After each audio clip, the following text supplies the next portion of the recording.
Bom, pessoal, sejam bem-vindos aí. Agora a aula de PD1, né? Semana 8, professor Rogério. Começando o segundo bimestre, as informações que vocês sabiam do primeiro bimestre continuam valendo. A aula de PD1 toda terça-feira junto com a aula de matemática, tá bom? E a atividade PD1. Agora tem que ficar, pessoal, tem que ficar ligado, porque assim, eu tô vendo aluno que faz atividade de matemática, mas não faz a de PD1. Ou às vezes o aluno faz a de PD1, mas não faz a de matemática. São duas disciplinas separadas, tá? Apesar de ser o mesmo professor, delas terem conteúdos semelhantes, vocês têm que fazer as atividades de matemática e as atividades de PD1. Senão você vai ficar sem nota em uma das duas, tá bom? Para você que faz as duas atividades, tá ótimo, não tem problema nenhum. Mas não se percam aí, tá? A aula de PD1, o conteúdo de PD1 esse bimestre é sobre ângulos. Né? Então a gente vai começar a falar um pouquinho sobre ângulo, geometria. Tá? É bem simples, a introdução é bem tranquila. Vamos lembrar aqui o que é um ângulo. Pessoal, um ângulo é essa região aqui, ó. Vamos lá. Imagina que você tem duas retinhas. Você traça uma retinha aqui, ó, uma retinha do O até o A, e ela continua, e do O até o B. Ângulo, pessoal, é todo esse espaço, vou até pintar. Deixa eu ver se eu consigo fazer de vermelho aqui, ó. Ângulo é esse espaço que tem aqui, ó. Isso aqui é um ângulo, tá? Esse espaço aqui que está pintado de vermelho é um ângulo. Mas esse espaço que vai estar pintado de azul aqui, ó, também é outro ângulo, tá bom? Geralmente, a gente fica mais focado no ângulo que está aqui dentro, tá bom? Mas é importante que vocês saibam, tanto esse espaço que tem aqui é um ângulo, tanto esse espaço que tem aqui fora é outro ângulo. A gente costuma dizer assim, ângulo interno, ângulo externo, tá? Primeiro a gente vai se concentrar nesses ângulos que estão internos. São ângulos formados ali pelos dois segmentos de reta, tá? Então, ó, no ângulo eu tenho as seguintes características. Eu tenho o lado, olha o lado do ângulo aqui, ó. Vou até passar para aqui, ó. Do O até o A é um lado do ângulo, tá? Chamo de A, lado.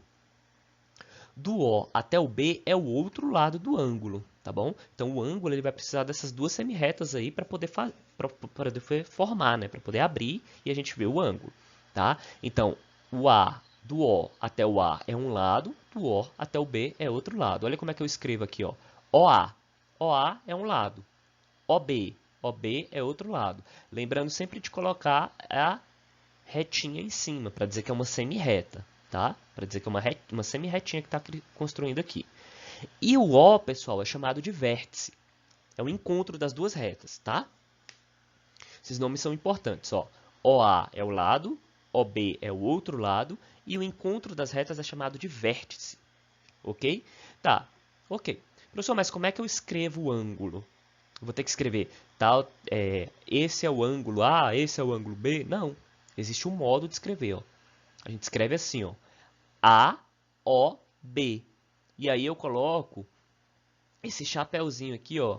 Esse acento circunflexo eu coloco em cima do vértice. Então, ó, o meu ângulo é o A, O, B. Ele começa no A, passa pelo O e vai pelo B, tá? E aí eu coloco o acento circunflexo no O para dizer que ali é onde as semirretas estão se encontrando, tá bom? Então, no ângulo a gente tem os lados, o vértice, tá bom? Tem dois lados, tem o vértice e tem a abertura, que é o próprio ângulo. Vamos passar aqui para a próxima para a gente ver as classificações. Aí já veio até a figura, ó. Classificação dos ângulos. Pessoal, geralmente a gente classifica o ângulo pelo tamanho dele. Quando o ângulo é muito fechado, muito aberto, quando o ângulo é totalmente aberto, quando o ângulo ele é meio aberto. Então eu quero que vocês se concentrem primeiro nesse ângulo aqui, ó, que é ele que vai nos dar um parâmetro para os outros. Esse ângulo, quando ele está totalmente retinho assim, ó, ele é chamado de ângulo reto. E ele tem, pessoal, exatamente essa medida, ó, 90 graus. Geralmente, a gente mede ângulos por grau. É o grau da abertura, é o grau daquele ângulo, tá? Um ângulo reto, ele tem 90 graus exato, tá? Ele não tem nem 91 nem 89, é 90 graus exato. Esse é o ângulo reto. O outro ângulo que eu quero que vocês prestem muita atenção é chamado de ângulo raso, que é o ângulo totalmente aberto. Ele abriu o máximo aqui que ele conseguiu, por enquanto. Ele abriu o máximo que ele conseguiu por enquanto, porque tem um ângulo que ainda consegue abrir mais ainda. Mas o ângulo raso As duas retinhas foram lá e ficaram assim, ó, totalmente abertas aqui. Esse ângulo, ele também tem uma medida exata. Ele mede 180 graus. O dobro do ângulo reto, tá? Então, o ângulo reto 90, o ângulo raso ele abriu mais 90, então ele mede 180. Esses dois ângulos, eles têm a medida exata. Agora, os dois ângulos que sobraram, que é o agudo e o obtuso, eles não têm uma medida exata, tá? A única coisa que a gente tem que saber é que o ângulo agudo ele é mais fechado. Ele é mais fechado do que o ângulo reto. Então, o ângulo agudo ele tem menos, ele é menor do que 90 graus. Então, qualquer ângulo que tenha menos do que 90 graus, mais do que zero, né?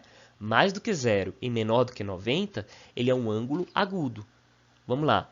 Um ângulo que tem 15 graus é agudo. Ele tem mais do que zero e menos do que 90. Menos do que 90 é agudo. Agora, o ângulo que tem mais do que 90 graus, aí ele é chamado de obtuso. Vocês viram que ele é mais aberto? Ó, abriu um pouquinho mais do que o 90. Vou fazer aqui. Ó. Aqui está o 90. Aqui é o ângulo agudo, mais fechado. Aí chegou aqui, ângulo de 90 graus, ângulo reto. Aí abriu um pouquinho mais do que 90. É um ângulo chamado obtuso. Então, o ângulo obtuso ele é maior do que 90. Só que ele é menor do que o ângulo raso, o ângulo de 180. Então, tá tudo dentro do limite. Ó. Esse ângulo aqui, que ele é um pouco mais fechadinho do que os outros, ele tem menos do que 90. Então, ele é chamado de agudo. Se o ângulo tem exatamente 90, ele é chamado de reto. Se o ângulo tem um pouquinho mais de 90, ele é chamado de obtuso. E se o ângulo tem exatamente 180, ele é chamado de raso. É essa a classificação que vocês precisam saber por enquanto. Agudo, obtuso, reto, raso. Tá? Então, ângulo reto, 90 graus. Ângulo raso, 180 graus. Ângulo agudo, menos do que 90, maior do que zero e menor do que 90. E o ângulo obtuso, maior do que 90, menos do que 180. Tá bom? Então, essa é a classificação que vocês precisam saber. Aí tem gente que pergunta assim, professor, mas como é que o senhor mediu esses ângulos aí? O senhor fez só de olhar? Só de olhar é possível saber que esse ângulo tem 90 graus. Sempre que ele for retinho assim, ó, 90 graus, tá bom? E geralmente ele ainda vem com esse símbolozinho aqui, ó, o que representa o ângulo, ele vem um quadradinho. Então, o ângulo reto é muito tranquilo. O ângulo raso ele também, ó, é muito tranquilo de saber. Agora, como é que eu saberia a medida certa desse ângulo obtuso e a medida certa desse ângulo? Bom, de olhar para ele, só no olhar, eu sei que ele tem menos que 90. E esse aqui tem mais do que 90, só por olhar. Mas como é que eu saberia a medida exata? Através disso aqui, ó. Quem nunca viu isso aqui se chama um transferidor. Tá? O transferidor é um instrumento, ele parece uma régua, ele tem até uma réguinha aqui embaixo, né, também. Esse transferidor aqui ele é bem bacana, ele tem uma régua, ele é uma régua e um transferidor ao mesmo tempo. E esse é um dos instrumentos que a gente utiliza para medir um ângulo. Tá, professor, mas como é que eu faço para usar esse negócio? Ah, só lembrando, existe esse transferidor, que ele é de meia volta, e existe aquele transferidor que ele é todo redondinho. Se vocês forem em qualquer papelaria, se falar assim, moça, eu quero um transferidor, ela vai te vender aí. É baratinho, o transferidor desse é baratinho. Então, pode ser o de meia volta, pode ser o de uma volta completa. Os dois funcionam da mesma maneira. Vamos ver como é que ele funciona. Ó, então, imagina que esse aqui de azul é o ângulo que está desenhado na figura. Como é que eu faço? Como é que eu utilizo o transferidor? Eu tenho que colocar o encontro do transferidor. Geralmente o transferidor ele tem um xizinho assim no meio. Você pega o encontro desse transferidor, tem que ficar em cima do vértice. Tá vendo aqui, ó? Ficou em cima do vértice. Tá vendo que a reta ficou aqui no zero, ó? Então, uma reta fica no zero, ó, ela tem que ficar certinha aqui no zero. E o vértice tem que ficar aqui no encontro certinho, que vai ter lá na marcação do transferidor. Tá? Então, uma reta no zero, seguindo aqui no zero certinho, e o vértice aqui no encontro. Aí a outra reta que vai nos indicar, ó, é só você seguir a outra reta. A outra reta está batendo no 50. Então, significa que esse ângulo aqui, ele tem 50 graus. De cara, a gente sabe que ele é um ângulo que tem menos do que 90, porque ele é um ângulo agudo. Dá pra ver, bater o olho e dá pra ver que ele é um ângulo agudo. Agora, se você quiser saber a medida exata dele, aí você tem que usar o transferidor, tá bom? E o transferidor a gente utiliza assim, uma retinha no zero, ó. Uma retinha vai de encontro certinho aqui no zero, ela fica paralela ali, certinho no zero. O vértice fica aqui no meio, ó. O vértice do ângulo fica aqui no meio. E aí a gente vai olhar para a outra reta. Onde que a outra reta vai bater? Nos 50 graus. Bateu lá, é 50 graus. Poderia ser 70, poderia ser 40, poderia ser 30, poderia ser 90. 90 ele estaria bem aqui, ó. Se fosse mais do que 90, aí estaria mais ou menos aqui no 120, 110, 100, por aí vai. E no 180, eu teria uma reta aqui e a outra reta seguindo aqui no 180. Ficaria duas retas assim, ó. Uma no zero e outra indo para o 180. É bem simples, tá, pessoal? Então, essa é a utilização do transferidor. Espero que quando a gente voltar, não vai demorar muito para a gente voltar presencial, aí a gente vai poder usar o transferidor na prática mesmo, para vocês verem como é que funciona. Tá bom? Então, pessoal, a aula de PD1 é isso. É hora de vocês praticarem, acessem a plataforma e façam a atividadezinha que tem lá.